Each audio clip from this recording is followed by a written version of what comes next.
Walaupun kata Pak Sawardi gini ya, tulisan adalah perjalanan. Ya. Kata siapa, tulisan saya selalu dalam bentuk dan format yang sama. Saya selalu fluktuatif. Tapi itu cara Pak Sawardi. Cara saya nggak seperti itu. Cara saya adalah saya bakal menunjukkan identitas sesuai sesuai siapa diri saya gitulah ibaratnya.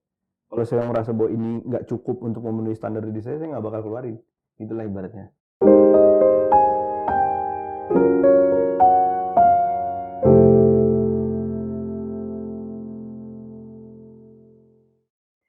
Salam teman baca, Behind the Book hadir kembali dalam segmen Behind the Story bersama saya Raisa. Teman baca, hayo ngaku, siapa di sini yang suka terhanyut sama rangkaian diksi dan juga bait yang biasa kita sebut dengan puisi? Itu semua hadir ya dalam puisi. Coba dong tulis dan tinggalkan jejak kamu di kolom komentar, karena siapapun nanti yang beruntung akan mendapatkan paket buku menarik dari Behind the Book. Jangan lupa ya. Dan hari ini kita spesial banget. Kita akan kedatangan seorang yang expert ya di bidang perpuisian, teman baca. Dan kira-kira siapa ya dia? Dan dia adalah Kak Rakasya. Selamat datang Kak Rakasya. Terima kasih ya sudah mengundang saya di sini. Kak Raka ini kan dilabeli sebagai seorang penulis, penyair, pengarang. Itu awal mulanya kayak gimana sih Kak Raka? Ya, jadi awal banget saya nulis itu, saya mengenal puisi itu pada saat saya SMP gitu ya. Jadi pada saat zaman SMP itu, saya baru mengetahui tentang, ada loh bentuk jenis puisi, tulisan yang dalam bentuk puisi dan sebagainya. Nah, sampai pada akhirnya saya tuh mulai benar-benar banget mengenal puisi itu pada saat saya nonton satu film yang memang saya rasa masyarakat Indonesia sudah tahu. Pada saat generasi saya tuh ada satu film yang memang dia fokus utamanya adalah mengenai puisi. Nah, dari film itu saya pada akhirnya melihat kalau misalnya mengalami bahwa misalnya ternyata ada puisi yang sifatnya tuh dia nggak lembek ya. Jadi kan selama ini puisi itu selalu dibacakan misalnya zaman SD, SMP, selalu kayak pembacaannya kayak ya terlalu menghayati. Sedangkan itu saya rasa cocok untuk dilakukan sama puisi-puisi perjuangan misalnya. Sedangkan kalau misalnya puisi-puisi yang terjadi di film itu membuat saya merasa ada jenis puisi kayak gini ya. Pada akhirnya saya berusaha mencari tahu dasar dari buku puisi ini tuh film ini tuh dari buku puisi siapa. Ternyata dari buku puisinya salah satu penulis penyair Indonesia itu Aan Mansur. Dari situ saya mulai membaca, berusaha untuk mengetahui sebenarnya tuh puisi itu ternyata bisa sebentuk dan sebagus ini ya. Dan pada akhirnya pelan-pelan saya mulai mempelajari untuk bagaimana cara menulis puisi tersebut. Pada saat zaman-zaman SMA lah. Zaman-zaman SMA itu kan kita udah dikenal dengan diperkenalkan dengan beberapa konsep atau format puisi, misalnya rima, kita udah diperkenalkan dengan misalnya majas dan sebagainya. Tapi kan sebenarnya nggak semua orang atau semua anak SMA menggunakan teknik-teknik itu ya. Sampai pada akhirnya saya merasa ternyata ini bisa digunakan ya untuk dibentuk sebagai sebuah puisi. Akhirnya pelan-pelan saya berusaha untuk mencoba meniru sebenarnya. Kan kalau misalnya kita seni itu nggak jauh-jauh dari situ ya, tiru amati modifikasi gitu kan. Di situ saya pada akhirnya berusaha untuk meniru tulisan Aan Mansur, menulis menggunakan semua teknik yang sudah saya pelajari di SMA dan sebagainya. Tapi ada satu kurangan yang benar-benar saya nggak bisa ikutin dan nggak bisa memenuhi dari puisi yang saya baca dan itu berkesan buat saya, itu adalah rasanya atau jiwa dari puisinya lah. Sampai pelan-pelan saya berusaha belajar gimana caranya untuk menjadikan puisi memiliki jiwa seperti itu. Nah, salahnya sebenarnya bukan salah. Saya agak berbeda dalam kepenulisan puisi mungkin dari kebanyakan. Jadi saya lebih menggunakan perbaikan teknis ketimbang perbaikan perasaan. Jadi pada saat setelah saya zaman kuliah, jadi dari SMA sampai kuliah tuh saya nulis terus ya. Nulis, berusaha memperbaiki. Ya pada akhirnya saya mengikuti satu kayak acara gitu. Di acara itu, jadi ada kayak acara pembacaan puisi dan sebagainya. Saya cuma jadi penonton ya, bukan jadi partisipan. Terus setelah mereka semua baca dan sebagainya, ada satu pendapat juri yang cukup menurut saya membuat si pembacanya terpukul sama beberapa pembaca-pembaca itu pada terpukul gitu ya. Karena pada saat itu dia mengatakan bahwa puisi itu bukan curhatan ya. Hmm. Dan saat itu saya nggak terpukul sama sekali karena menurut saya enggak. Mungkin bagi mereka puisi itu adalah puisi yang sifatnya curahan hati dan berusaha ingin didengar. Karena kan sifatnya kalau kita baca puisi tuh, apalagi kita bikin buku pada akhirnya gitu ya, itu kan tahap paling terakhir. Tapi pada saat kita baca puisi pertama, saya rasa yang berusaha disampaikan adalah tentang dirinya dia dan apa yang dia berusaha ingin didengarkan dari tulisannya dia. Sedangkan menurut saya enggak. Saya pengen puisi itu menjadi sifat itu semacam kayak seni gitu. Jadi kayak misalnya kita ngeliat lukisan. Saya pengennya tuh bukan tentang nih misalnya kayak kita lihat lukisan habis itu kayak ini si Rakasya banget. Enggak. Saya pengennya dia lihat lukisan ini tuh bener-bener ternyata bisa ya lukisan seperti ini ya. Oh ternyata saya pengen dia tahu goresannya tuh kayak gini ya. Jadi kan kalau misalnya kita berusaha untuk cari tahu tentang lukisan, sebenarnya nggak jauh-jauh dari misalnya kayak apa teknik dia melukisnya, gitu kan, jenis cat yang digunakan, terus misalnya teknik dia menyampaikannya, misalnya mengaplikasikannya, misalnya ada yang cipratan dan sebagainya. Sama juga dengan puisi saya sebenarnya, pengennya tuh selalu gitu, karena kesedihan yang terjadi adalah pada saat puisinya itu dibaca hanya sekedar aja gitu ya, nggak dikulik sama sekali, itu menyia-nyiakan semua perjuangan saya tentang menulis kan dari awal sampai terakhir. Bagaimana saya berusaha untuk memperbaiki semua teknis tulisan saya gitu ibaratnya, yang semuanya berisi dengan format-format yang banyak gitu. Jadi itulah sekiranya perjalanan awal saya puisi dari awal, dari SMP sampai pada akhirnya saat inilah ibaratnya, sampai masih berlanjut nggak akan berhenti kayaknya. Nggak akan berhenti, iya dong, jangan sampai berhenti. Nah Mas Raka, tadi aku dengar dari jawabannya Mas Raka ada beberapa poin yang menarik banget nih kita bahas ya teman baca. Tapi kita mau tarik mundur dulu ya. Kalau tadi itu adalah awal mula sampai akhirnya sekarang. Dari awal mula itu kan SMP diajarin tentang majas, tentang ya berbagai macam ya, rima dan sebagainya. Nah, kenapa akhirnya memilihnya puisi gitu kan? Kalau di SMP banyak ya diajarin yang lain-lain, gimana cara menulis cerita misalnya. Akhirnya outputnya bisa jadi cerita fiksi, terus cerita non-fiksi. Nah, kenapa Mas Raka milihnya puisi? Secara pribadi saya merasa bahwa puisi adalah bentuk tulisan paling tertinggi. Kita bisa bicara soal skrip, misalnya skrip film. Itu kan ibaratnya pengaplikasiannya lebih jelas ya daripada puisi. Ibaratnya dia jadi film, skrip gitu dan sebagainya. Terus kita mengaplikasikan misalnya novel gitu nih. Ada outline yang harus disusun. Saya nggak mengecilkan skrip dan penulis skrip dan ini ya, penulis novel ya. Karena pun setelah saya pelajari, saya berusaha mempelajari juga. Mereka tuh kan harus membuat flow ya. Jadi benar-benar ada kerangka dari cerita dan sebagainya. Apalagi dia harus menggunakan kata yang tepat untuk dialognya dan sebagainya. Itu menurut saya cukup sulit. Apalagi ada teknis tertentu yang harus dilakukan di format skrip, sama ada yang di format novel gitu ya. Tapi saya rasa gini, semua penulis skrip, semua penulis film, semua penulis novel, pasti mereka bakal beridealisme, ibaratnya beridealis diri dalam bentuk puisi, pasti. Karena ada sesuatu hal yang tidak bisa disampaikan secara gamblang melalui kata-kata deskriptif, gitu kan. Jadi mereka menggunakan puisi. Itu yang membuat saya pada akhirnya lebih memilih puisi. Saya mempelajari bahwa kalau misalnya ternyata puncak dari tulisan itu adalah puisi, kenapa saya harus capek-capek ulang dari awal 1 sampai 2 gitu sebenarnya sih. Cuman tapi nggak mengecilkan keduanya ya. Menurut saya keduanya malah justru susah. Jadi mungkin saya harus belajar ulang kalau misalnya mungkin enggak ya gitu ya. Cuman kalau misalnya sejauh ini sih masih gitu.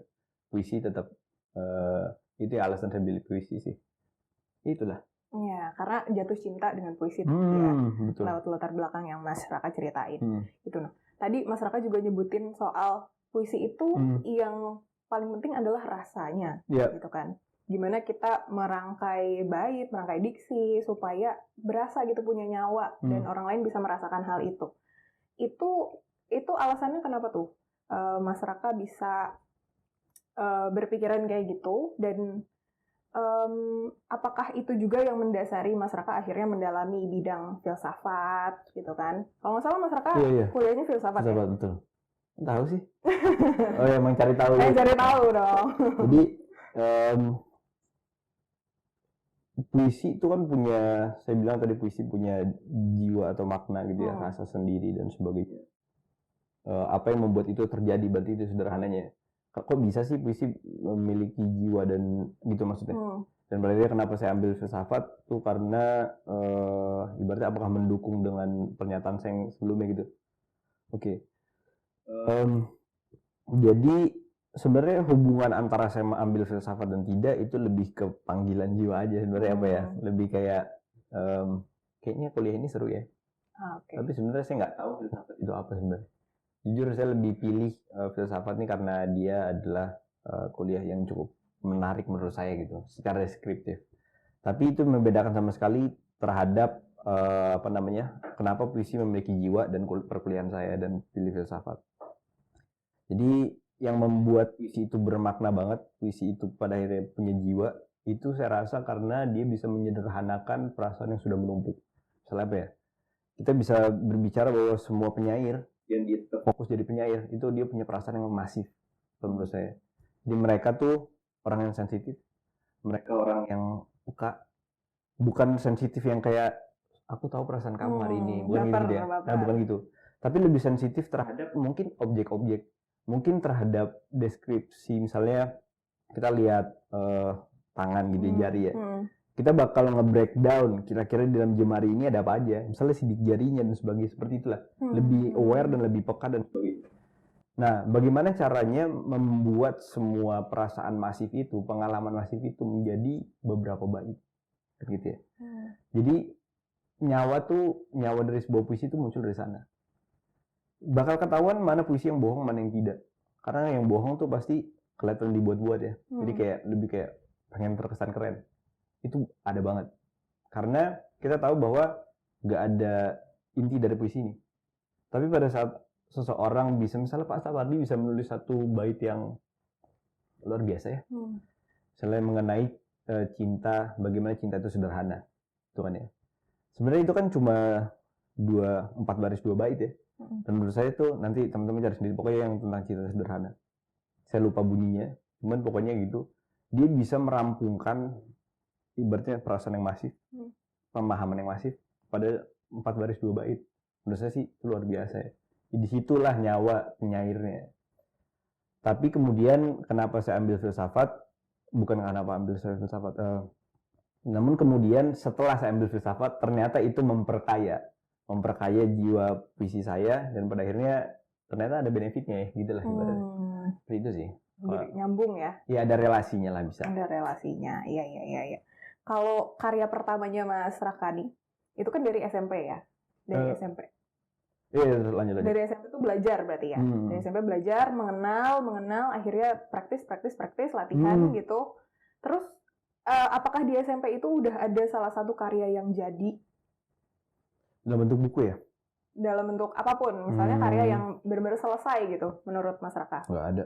Belum ya? Sekali. Saya bisa mengakui satu karya itu pada saat saya kuliah. Maksudnya saya sekejam itu sama diri saya itu untuk tulisan. Beneran. Jadi kayak, enggak, ini nggak bagus sama sekali. Malu soalnya. Ibarat gini, bayangin kamu bayangin Raisa ya. Raisa punya sebuah idola misalnya. Idola taruhlah misalnya namanya Raisa juga. Penyanyi Raisa gitu ya. Udah menjiwai banget. Habis itu kayak bagus banget ya lagunya dan sebagainya. Tiba-tiba Raisa bikin lagu yang berusaha untuk meniru Raisa. Tapi ternyata nggak bisa menyentuh sebagus Raisa. Apakah Raisa tetap kekeh bahwa ini karya dan pada akhirnya pengen nunjukin atau enggak? Kan gitu. Pasti kayak ada rasa kayaknya enggak deh. Kayaknya lebih kayak menghina Raisa deh. Berarti gitulah ibaratnya hal kayak gitu. Jadi kayak sastra pun bagi saya, puisi pun sifatnya kayak gitu. Ada standar tertentu yang harus dicapai lah. Berarti untuk menjadikan dia tulisan. Seperti itu ya. Oke, jadi prosesnya lumayan lama tuh ya dari SMP. Akhirnya baru dapet karya yang benar-benar pas di hati gitu pas kuliah. Pas kuliah. Walaupun mungkin kalau misalnya mau dibilang gini ya, biasanya kan kalau orang menulis puisi, habis itu misalnya mau bikin buku. Terus dia bilang gini, kumpulin aja semua tulisan dulu, ya kan? Itu bakal berbuah jadi bagus sebelumnya, gitu. Nantinya, misalnya gini, itu mungkin kalau misalnya kamu nanti udah jadi penyair terkenal, kamu bakal bisa bikin tulisan ini misalnya jadi dibeli sama orang atau sebagainya, koleksi dan sebagainya, jadi koleksi zaman tua dan sebagainya. Tapi saya rasa kalau di kasus saya enggak sama sekali, karena itu justru malah, walaupun kata Pak Sawardi gini ya, tulisan adalah perjalanan. Kata siapa, tulisan saya selalu dalam bentuk dan format yang sama, saya selalu fluktuatif. Tapi itu cara Pak Sawardi, cara saya nggak seperti itu.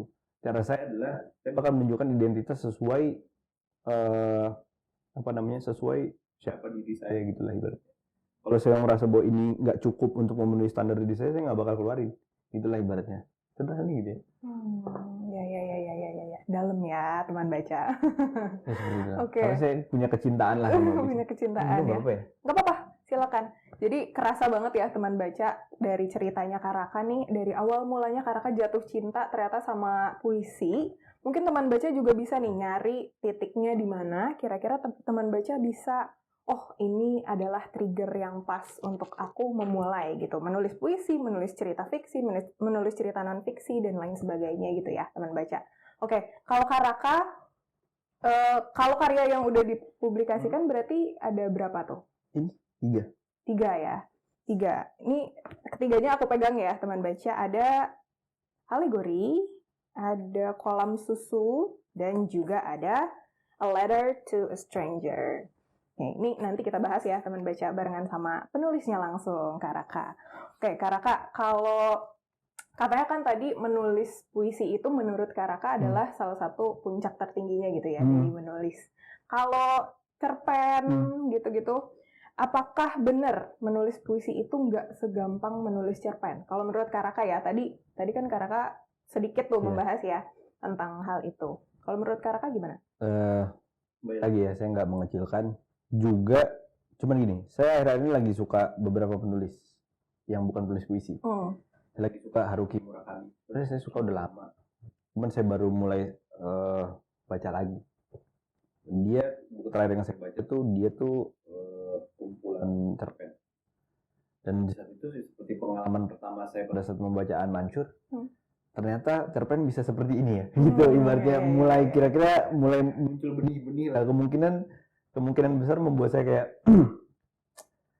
jadi kalau misalnya mau dibilang apakah menulis cerpen itu lebih mudah daripada menulis puisi, saya rasa menulis puisi itu lebih gampang banget untuk mereka yang menulis puisi tanpa ekspektasi tertentu. Misalnya kalau dia mau jadikan itu sebagai curhatan dalam bentuk puisi, itu mudah banget. Berarti gini, coba ya patah hati sehari, gitu ya.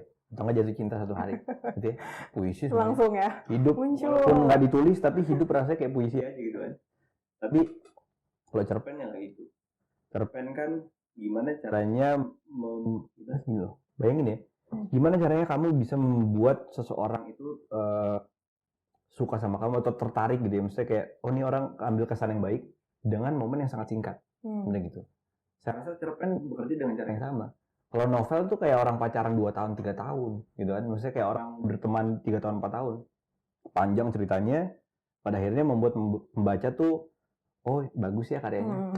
Tapi gimana caranya seperti puisi sebenarnya? Gimana caranya cerpen? Gimana caranya cerpen seperti kita kenalan cuma 2 jam gitu ya. 2 jam diskusi dan sebagainya. Pada akhirnya bisa meninggalkan kesan yang baik. Seperti itulah cerpen kalau menurut saya. Jadi sulit. Gimana bener-bener semuanya tuh harus bagus.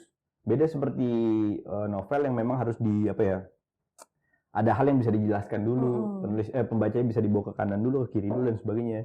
Tapi kalau cerpen kan enggak. Cerpen bener-bener semuanya harus kering lah, rapat gitu ibaratnya. Seperti itu. Nah, beda lagi tuh kalau misalnya puisi kan. Puisi bayangin gimana caranya kamu bisa meninggalkan sebuah kesan yang baik dalam waktu sesaat. Itu yang makanya menurut saya yang membuat puisi lebih luar biasa sih. Coba bayangin ya. Satu puisi baca, habis itu ngebuat kamu inget seumur hidup gitu kan. Satu puisi itu. Gimana caranya coba? Cuma penyair yang bisa itu sebenarnya. Jadi itulah. Iya ya, makanya ketika kita baca satu karya puisi gitu ya teman baca, jadi itu langsung masuk ke hati gitu kan. Iya, benar kata Kak Raka tadi ya, kalau misalnya baca novel kan kita bisa dijelasin dulu ya, terus juga banyak plot dan lain sebagainya gitu ya. Kalau puisi ternyata tricky ya, tapi indah gitu hasil akhirnya. Mungkin buat saya kali ya. Iya, tapi mungkin buat teman baca yang suka puisi juga merasakan hal yang sama gitu ya, Kak ya. Nah, kata Kak Raka tadi berkaitan banget ya sama apa yang kita rasain gitu kan kalau menulis puisi. Nah, kalau Kak Raka sendiri menulis puisi berdasarkan mood kah atau berdasarkan apa? Modal paling utama pada saat saya nulis awal-awal banget ya, karena saya nggak tahu cara lain. Saya nulis pakai perasaan. Dalam artian gini, berusaha menduplikasi perasaan dari penulisnya. Lagi salah satu tulisan ternyata rasanya kesedihan. Kesedihannya misalnya spesifik, kesedihannya itu tentang ditinggal orang yang meninggal, orang tua. Hal ini saya duplikasi perasaannya. Berusaha menyamakan perasaan saya sama perusahaan penulisnya, habis itu saya duplikasi. Berusaha tulis dengan perasaan yang sama. Tapi memang jiwanya kan kurang ya. Pada akhirnya kayak, ini bohong nih, gitu ya. Ibaratnya saya nggak mengalami juga kok dan sebagainya. Tapi pada akhirnya yang saya lakukan adalah pada saat menulis puisi, saya merekayasa. Karena udah terbiasa begitu, saya merekayasa sebuah perasaan yang pada akhirnya bisa menjadikan itu puisi. Nah makanya kadang saya agak bingung ya untuk menjelaskan apakah tulisan saya ini dalam buku itu adalah tulisan yang berdasarkan pengalaman pribadi atau tidak. Karena kebanyakan saya rekayasa di dalamnya. Jadi berusaha, ibarat gini, hidup orang kan terbatas ya. Ibaratnya kita nggak bisa mengalami semuanya. Waktu sehari cuma 24 jam. Dan ya, gimana caranya kita bisa mengalami semua pengalaman kehidupan di waktu yang sama. Pada akhirnya kita harus buat-buat. Sama kayak kita mengarang cerita, saya mengarang puisi. Gitu lah. Kira-kira. Oh jadi kalau misalnya Kakak nggak merasakan mood itu, jadi baca? Saya jarang sih dari mood. Oke. Di membentuk. Makanya saya bilang, saya nulis puisi itu teknis. Bukan curhat, bukan berbasis perasaan. Oke, ini jadi menarik ya. Gimana caranya Kak Raka menulis puisinya ya? Tapi ada satu perasaan yang membuat saya tuh, saya punya satu rasa emosi yang membuat saya tuh menulis puisi. Amarah. Saya dari dulu ibaratnya cuma satu-satunya ya, perasaan yang saya nggak bisa rekayasa itu cuma amarah. Karena saya nggak tahu cara menanggulanginya. Ibaratnya kalau misalnya yang lain mungkin gampang ya, ibaratnya bisa diikhlaskan dan sebagainya. Tapi kalau amarah tuh saya sulit. Jadi satu-satunya jalan untuk membuat amarah itu jadi misalnya hilang dan sebagainya, saya menulis puisi seperti itu ya. Itu doang sih, emosi itu yang paling jadi ya seperti itulah pokoknya. Okay. Menarik sih, satu perasaan itu yang marah ya, itu nggak bisa tuh, saya nggak bisa. Kenapa itu paling melekat sama Raka? Gini loh, tahu nggak sih ada pengetahuan umum tentang orang yang punya amarah yang besar, itu justru terlihat orang yang sederhana, orang yang kalem. Tapi sebenarnya pada saat orang-orang marah dan teriak-teriak dan sebagainya, sebenarnya dia bukan orang pemarah. Orang pemarah tuh bakal berusaha sabar, karena dia mengalami amarah setiap hari. Jadi dia berusaha menanggulangi dan berusaha bisa masuk ke dalam sosial. Itu yang menurut saya itu aja hal yang saya tanggulangi setiap hari. Dengan ibaratnya. Jadi puisi adalah salah satu cara untuk saya menanggulangi perasaan tersebut. Gitulah. Sisanya mah mudah ya. Kesedihan tuh gampang, ikhlasin aja. Kebahagiaan tuh gampang. Ibaratnya semua bakal berlalu. Salah satu tulisan di buku saya bilang gitu. Mau seberapa kencang jari mencengkram, apapun bakal berlalu. Kebahagiaan berlalu, kesedihan berlalu, semua berlalu. Tapi amarah nggak bakal bisa, karena dia momen sesaat gitu ya. Apa ya? Begitulah. Bisa sulitnya menjelaskan ya, pokoknya begitu. Iya. Tapi kalau teman baca ya hasil karyanya Kak Raka pasti merasakan gitu ya. Apa yang Kak Raka rasakan. Nah, tadi ini kita balik lagi ya ke gimana caranya Kak Raka menulis puisi gitu. Apakah caranya dengan menentukan plot dulu? Kalau cerita fiksi, non fiksi gitu kan ya, ada plotnya dulu, terus ada rangkaiannya dulu nih kayak gimana. Nah, kalau puisi itu sebenarnya gimana sih cara nulisnya? Sebenarnya setiap penyair pasti punya caranya sendiri ya. Kalau saya sih dari bunyi. Bunyi. Jadi istilahnya tuh kalau misalnya di teori bahasa Inggris tuh dia namanya meter. Teori bunyi. Misalnya gini, di garis pertama dia tuh disebutkannya gimana? Da gitu misalnya. Yang kedua da gitu kan. Itu saya bakal cari semua kata dan puisi itu melalui bunyinya. Kalau saya gitu nyusunnya dari meter. Ini dan sebagainya. Jadi pada saat saya nulis kurang nih bunyinya gitu. Nah, materinya tuh justru lebih mudah dibuat ketimbang meternya. Maka itulah saya rasa bahwa tulisan puisi itu nggak semudah dibaca mudah. Tapi kalau misalnya mau dipelajari untuk teknisnya, misalnya untuk dipelajari lebih, misalnya sebenarnya banyak teknik yang dimasukin di dalamnya. Misalnya kayak meter, misalnya kayak rima, misalnya kayak bentuk gitu ya. Misalkan ada beberapa baris yang memang kita sengajakan, oh ini ternyata ada jumlahnya 17 loh, ini ganjil loh, gitulah. Jadi kalau saya lebih ke bunyi dulu yang harus didahulukan gitu ya. Dari bunyi dulu.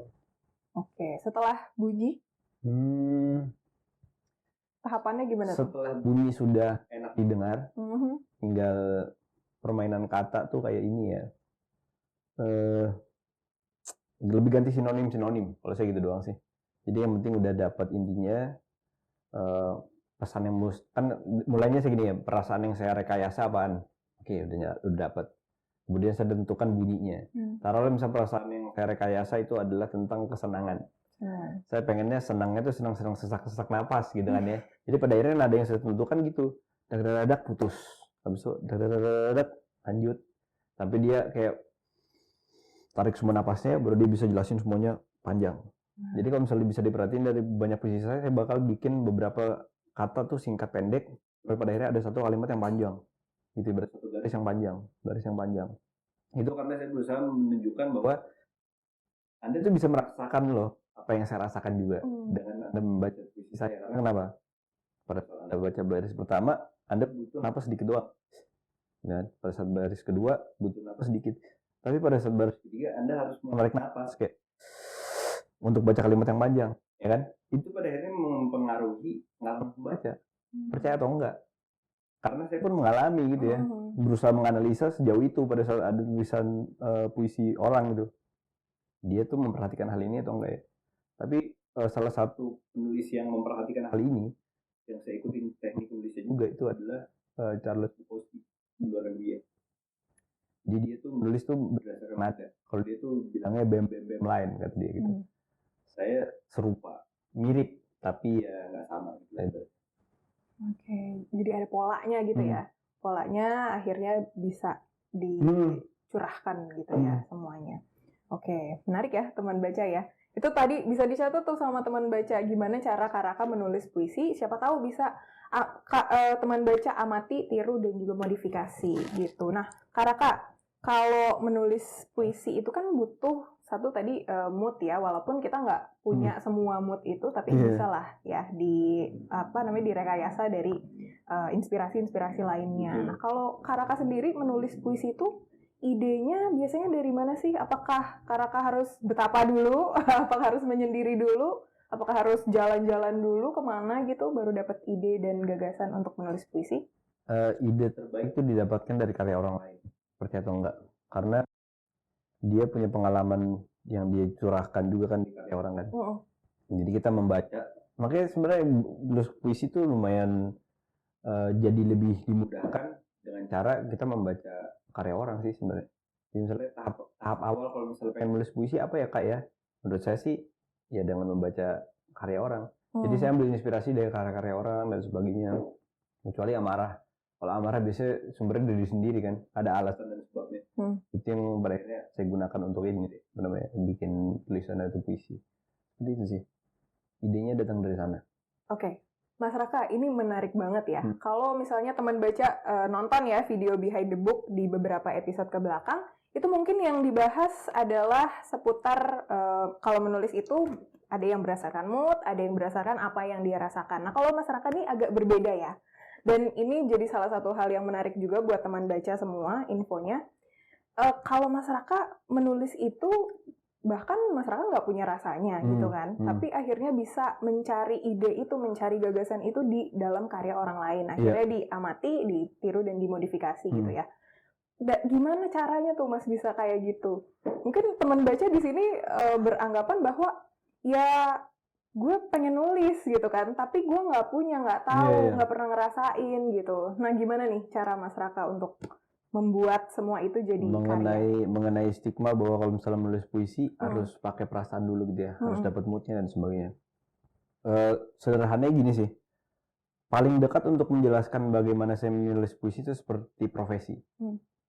Saya ingat salah satu jawaban teman saya gitu ya, lu tuh penulis atau bukan? Lu tuh penyair atau bukan? Penyair. Penulis. Lu nulis setiap hari nggak? Iya, nulis setiap hari. Itu baru lu penulis. Karena kalau misalnya lu Anda nggak melakukan hal itu setiap hari, bukan dijadikan kegiatan dan keseharian dan sebagainya, ya Anda sebenarnya bukan orang itu, ibaratnya. Sama seperti saya pada akhirnya menulis. Menurut saya, bagi saya, penyair dan penulis itu udah ibarat kayak profesi. Jadi memang ini hal yang harus saya kerjakan. Gimana caranya supaya saya bisa punya mood setiap hari? Sebenarnya memang bisa. Misalnya gini, kalau Anda sensitif banget, dan Anda berusaha mencoba stimuli diri Anda dengan banyak hal, itu membuat Anda pada akhirnya punya banyak perasaan dan mood, dan akhirnya bisa menulis saat itu juga, menulis banyak dan sebagainya. Tapi kan ada beberapa akses dan keterbatasan di mana orang nggak bisa punya waktu atau misalnya punya tenaga untuk mengalami semuanya. Kenal kayak ini kan, orang introvert sama orang ekstrovert itu kan sederhana. Tapi sebenarnya nggak sederhana itu. Orang ekstrovert kan gini, dia bisa menyerap energi dari luar. Kan ya, dia nggak capek, justru dia malah makin senang. Tapi kalau yang introvert kan enggak, pada saat dia masuk ke dalam lingkungan sosial, dia malah draining kan, maksudnya namanya habis terserap energinya. Tenaga apa yang tersisa dari dia buat dia menulis? Nggak ada, itu kan ibaratnya.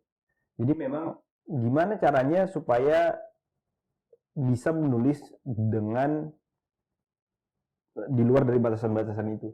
Pada akhirnya ya saya harus merekayasa gitu, ibaratnya saya harus bikin, saya harus menciptakan, dan pada akhirnya membuat karya saya tuh jadi banyak dan repetitif gitu ibaratnya. Ya karena memang itu profesi saya gitu. Itu yang harus saya lakukan. Dan di luar dari itu kecintaan. Ibaratnya emang saya cinta sama menulis dan sebagainya. Dan pada akhirnya ibaratnya bayangin ya. Kalau misalnya ada pasangan suami istri, aku cinta sama kamu, kita menikah udah 50 tahun. Di situ kalau misalnya cinta kamu pudar, kamu masih mau sama aku atau enggak? Jawaban si suami atau istrinya kemungkinan besar ada dua. Yang pertama, kalau misalnya aku nggak cinta sama kamu, kayaknya kita cuma pasangan hidup aja. Tapi satu lagi bakal jawab kayak gini, enggak, mau perasaan gue nggak ada, perasaan saya hilang, saya tetap bakal sama kamu, saya tetap bakal cinta sama kamu. Karena cinta tuh harusnya kayak gitu. Karena cinta tuh harusnya ya nggak ada batasan. Masa karena perasaan yang nggak ada, lu nggak mau sama gue lagi, kita udah nggak menikah lagi, kan gitu. Sama kayak saya menulis puisi. Masa karena nggak ada rasa jadikan saya alasan untuk nggak menulis? Jadi pada akhirnya apa? Saya harus menciptakan alasan. Sama kayak pernikahan kita tadi, 50 tahun. Kenapa saya bertahan sampai saat ini? Gitu ibaratnya. Terus saya bertahan 50 tahun, gitu ibaratnya. Ya karena semua yang sudah saya lakukan sama dia. Semua yang dia lakukan untuk saya. Gitu ya. Sebenarnya memang hal-hal yang kayak gini harus lebih di-aware, untuk diketahui bahwa kalau misalnya memang Anda mencintai sesuatu, nggak bakal ada batasannya. Nggak ada bahkan perasaan sekalipun. Itulah. Sederhana itulah. Cukup bisa dinikmati ya. Bisa. Jadi semua orang tuh sebenarnya nggak harus nunggu mood dulu ya untuk bisa menulis puisi ataupun karya lainnya mungkin ya, bisa diadaptasi juga. Kalau misalnya menulis itu bukan pekerjaan yang bukan hal yang mudah untuk dilakukan. Kalau misalnya Anda cuma menulis untuk setengah-setengah, menulis cuma untuk relief hati, jangan jadi penulis. Karena penulis tuh harus struggle gitu, ibaratnya nggak enak-enaknya doang. Ibaratnya gini, bakal ada beberapa penyair beberapa penulis, kalau penulis novel sama sastra atau misalnya kayak cerpen mungkin dia bisa banyak ide. Kalau penyair bakal banyak beberapa penyair yang pada awalnya bakal menulis buku banyak, misalnya taruh 5 dalam waktu berdekatan, nantinya nggak bakal bisa nulis apa-apa lagi. Karena kenapa? Dia tuh menghabiskan semua perasaan yang dilakukan dari dia umur lahir sampai terakhir, sampai umurnya dia yang terakhir ke dalam 5 buku itu, dan dia nggak belajar apa-apa lagi. Sekarang bagaimana caranya supaya kita bisa menulis puisi terus, produce puisi terus? Ya memang harus rekayasa, nggak ada lagi caranya. Cuma dibuat, cuma diciptakan gitu ibaratnya. Seperti tadi lah ibaratnya gitu lah. Harus dikarang, puisi harus seperti itu. Ya, itu ya teman baca poinnya ya. Karena tadi kayak kata Mas Raka juga ya, kita cuma punya waktu 24 jam. Iya, Gimana caranya kita bisa merasakan semua hal? Iya, gitu luar kan? biasa ya. Luar biasa ya. Luar biasa banget teman baca. Siapa di sini yang pengen jadi penulis, penyair, mungkin coba tinggalkan, jangan lupa jejaknya di bawah di kolom komentar. Nanti siapa yang beruntung, siapa tahu kamu dapat paket buku dari Behind the Book ya. Jangan lupa teman baca. Oke, Kak Raka, aku bacain dikit ya. Ini adalah sepenggal tagline dari bukunya Kak Raka, teman baca. Sepenuh rasa, sepenggal doa, seuntai tali takdir untuk kesempatan kedua. Itu adalah tagline-nya buku Kolam Susu. Boleh nggak sih Kak diceritain Kolam Susu ini sebenarnya menceritakan tentang apa? Rasa apa yang berusaha Kak Raka sampaikan di sini? Kolam Susu itu sederhana. Ceritanya tentang delusi. Delusi. Sebenarnya. Jadi gini. Sebenarnya pertanyaan terbesarnya kan kenapa judulnya Kolam Susu? Kenapa tuh? Sebenarnya kenapa gitu? Dari banyak judul gitu kan, orang kan kalau misalnya judul-judul yang bagus tuh biasanya yang panjang untuk menjelaskan apa dan sebagainya, mengena di hati dan sebagainya. Kenapa judulnya Kolam Susu? Dan saya kekeh lagi sama editor, tetap saya mau ini, saya mau judul ini karena ini. Jadi ini perasaan delusi. Sejauh ini yang kita tahu stigma tentang susu itu selalu hal yang suci kan, tapi sebenarnya enggak. Bayangin deh, tahu nggak ada apa di balik semua putih itu? Susu tuh nggak jernih, susu tuh bukan air putih, bukan air mineral, air bening. Dia tuh susu warna putih, dia bisa menimbun banyak hal di bawahnya. Seperti itu menurut saya cinta itu. Jadi dia berusaha mengemas semua hal yang tidak baik untuknya sebenarnya ke dalam hal yang suci dan sehat, seperti kolam susu. Kolam susu. Gitu ya. Nah makanya misalnya kayak gitu tuh terakhirnya.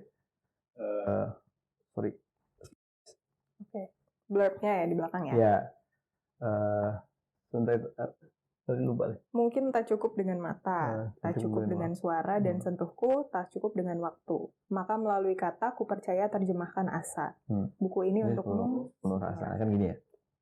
Jadinya dia berusaha saya memancing mereka untuk membaca bahwa wah ini adalah buku untuk mendapatkan kesempatan kedua, untuk disayangi kembali dan sebagainya. Karena bisa toksik muncul pada saat Anda tuh udah pacaran, habis itu putus, baru menyadari oh ternyata orang ini toksik ya. Gak mungkin toksik awal-awal habis itu pacaran, gak mungkin. Jadi ini kesempatan kedua, habis itu pada saat dia baca buku ini sebenarnya saya pengen kasih tahu, enggak, sebenarnya nih Anda nih mengarang-arang cerita sendiri aja. Anda nih sayang-sayang sendiri aja. Dia tuh nggak ada rasa sama Anda gitu. Berusaha menampar hal itu sebenarnya. Kayak sayang gitu. Maksudnya sayang banget loh. Anda tuh punya hati yang sebenarnya bisa dan deserve untuk dikasih ke orang yang tepat loh. Tapi kenapa Anda sia-siakan gitu? Bayangin ya, Tuhan tuh bikin dunia tuh cuma berapa hari, ya kan? 7 hari atau 11 hari, ya nggak tahu ya. Pokoknya kalau di Al-Quran tuh, habis itu bikin manusia tuh puluhan hari. Saya nggak tahu spesifiknya. Itu kan bisa menyimpulkan bahwa sebenarnya kita lebih baik daripada dunia, ya kan? Dan Anda bisa menyia-nyiakan semua yang sudah dibangun sama Tuhan ini dengan untuk hal yang sia-sia dengan rayuan-rayuan, dengan janji-janji palsu, dengan atas landas dasar kebaikan yang sebenarnya bodoh dia misalnya. Kayak aku mau memberi kesempatan ke dia supaya dia jadi orang yang lebih baik, nggak ada. Semua yang bisa jadi lebih baik itu cuma dirinya doang. Hal-hal kayak gitulah. Jadi berusaha bikin dia tahu bahwa ada hal yang harus Anda ikhlaskan, gitulah. Kolam susu. Oke, kolam susu. Untukmu teman baca ya. Nah kalau di media kita tuh kan udah ada 3 buku ya. Letter to a Stranger, ada kolam susu, ada alegori. Biasanya kan setiap karya itu bagi penulis ada plus minusnya masing-masing nih ya. Ada behind story-nya masing-masing. Boleh Kak ceritain dari ketiga buku ini tuh yang menurut Kak Raka paling membekas saat penulisannya. Iya. Terus kayak apa yang membuat Kak Raka akhirnya jatuh cinta sama ketiga karya ini yang akhirnya bisa dipublikasikan? Sebenarnya saya jatuh cinta sama 2 karya saya baru dua. Sebenarnya Letter to Stranger saya nggak terlalu jatuh cinta. Oke. Dia tuh love and hate relationship gitu namanya. Dia mesti ada kata siapa makanya ini. Kata siapa semua penyair atau semua penulis buku itu dia suka sama karya sendiri enggak. Saya enggak. Jadi saya nggak suka sebenarnya. Oke. Saya nggak suka karya ini. Cuman bagi saya ada pesan yang harus saya sampaikan gitu. Ibaratnya gini, masa kamu harus menulis sesuatu hal yang kamu suka terus? Gitu. Sederhana kan? Masa kamu harus kayak ya yang seneng-seneng aja dan sebagainya? Enggak, hidup nggak kayak gitu kan. Hidup ada pahit nih, kan? Ini salah satu karya saya yang menurut saya ini delusi banget. Ini parah gitu ibaratnya. Nah, jadi yang saya cintai adalah kolam susu sama alegori. Cinta pertama saya adalah kolam susu, kedua alegori. Cinta banget sama itu, mereka karya itu berdua. Jadi ini hal yang saya suka ya, yang ini tuh saya nggak suka itu. Tapi bukannya nggak bagus ya. tetap ya. Ini jadi kayak melengkapi gitu ya. Dua hal yang ya ada yang disuka, ada yang nggak disuka gitu. Karena tadi balik lagi kayak pernyataannya Kara kayak di hidup ini ada pasti hal-hal yang percaya atau enggak pasti orang bakal lebih suka baca Letter to Stranger daripada kedua yang tadi. Tapi kalau misalnya soal cinta dari penulisnya, saya bilang saya lebih suka dua itu. Tapi kalau pembaca pasti lebih suka ini. Karena ini bittersweet. Iya, bener. Kayak manis aja gitu. Iya, oke. Ini ya teman baca ada 3 nih. Letter to a Stranger, ada alegori, sama ada kolam susu. Itu adalah karya-karya yang sudah dipublikasikan ya, kayak. Yang berarti nggak ada yang spesial. Maksudnya 2 ini spesial. Tapi yang menurut Kak Raka paling spesial ketika penulisannya tuh yang mana? Saya nggak bisa bilang spesial ya, cuman saya bisa bilang paling berkesan terakhir. Itu alegori. Karena itu saya tulis mulai pandemi. Ini adalah buku amarah saya. Oke. Yang ini amarah ya. Ini buku amarah saya. Ini delusi. Ini juga delusi. Delusi tapi ini bittersweet. Ya. Ini pokoknya kalau alegori itu udah murni amarah semuanya. Amarah. Tapi saya rasa bakal lebih relate untuk orang yang baca ketimbang yang lainnya. Bakal kayak iya ya, gue ngerasain juga dan sebagainya. Iya. Seperti itu sih. Ini kalau tagline-nya alegori ya, puisi-puisi tentang hidup dan menjadi manusia. Alegori, teman baca. Oke, dari ketiga karya ini, boleh dong Kak Raka dibacain 1 bait yang paling Kak Raka suka. Masih ingat nggak? Enggak. Harus baca ya. Saat ini aku adalah kertas yang mengambang bebas di udara. Menunggu hujan datang menjatuhkanku ke alas bumi. Melunak dan memecah tubuhku terpisah dari asalnya. Tapi tak apa. Begitulah seharusnya setelah kehidupanku bukan kehidupan yang denganmu lagi. Biar keping-kepingku menyebar ke segala arah dengan pengalaman baru. Biar tinta yang tertulis di tubuhku tercerai. Biar namamu terhapus luntur menyatu sebagai noda. Hingga aku terurai selamanya. Dengan begitu saja kisah kita berakhir semestinya. Apa adanya. Ini untuk buku kolam susu. Kolam susu. Kalau kedepannya gimana nih Mas Raka? Apakah tetap akan dalam jalur puisi atau beralih ke genre lainnya? Karena kan tadi sempat tertarik juga nih ya sama cerpen atau novel gitu kan. Apakah akan tetap di jalur puisi? Apa akan ada karya lainnya? Sebenarnya udah ada diskusi ya sama Mbak Lia. Soalnya saya sering banget, jadi Mbak Lia itu editor saya, editor tercinta loh kayak. Asik. Habis itu sering penanya Mbak Lia bagusannya gimana, Mbak Lia ini bagusan gini apa gimana sebagainya. Beberapa pembahasan sempat mau tulis non fiksi, tapi kayaknya saya mengurungkan niat, Mbak. Mengurungkan niat, Mbak. Akhirnya kayaknya sih kalau saya menulis nggak bakal berhenti ya. Cuman kayaknya kalau cerpen saya nulis beberapa, Mbak Lia belum tahu. Tapi kalau misalnya untuk puisi masih terus. Jadi ya berharap aja secepatnya. Yang jelas pada saat karyanya rilis gitu ya, tiba, itu di waktu yang tepat kok. Jadi pasti ya dinanti-nanti aja gitu. Nantikan ya teman baca. Ada nggak yang mau disampaikan Mas Raka ke teman baca? Apa ya? Oh ya, ini aja. Terima kasih sudah mengadopsi buku saya. Itu yang terpenting. Jadi kayak ibaratnya kamu ngadopsi anak saya dan habis itu kamu taruh di rumah. Jadi itu bagi saya sudah cukup. Yang penting dirawat dan jangan pelit ya. Kalau misalnya kayak anak kan kalau misalnya dicubit-cubit sama orang lain boleh gitu ya. Kalau ada orang yang mau baca, kasih. Maksudnya ya baca dikit gitu maksudnya kan. Gak apa-apa, siapa tahu dia mau mengadopsi juga. Itu seperti itu ya. Ya, gitu ya teman baca. Jadi jangan lupa, jangan sampai nggak punya bukunya Mas Raka ya. Adopsi sekarang juga karena A Letter to a Stranger, Kolam Susu, dan juga Alegori bisa teman baca dapatkan di Bumi Fiksi, Republik Fiksi, Gramedia, dan juga toko buku resmi lainnya. Jangan lupa untuk dukung selalu buku original, jangan beli buku bajakan. Sampai jumpa pekan depan di Behind the Book. Sampai jumpa!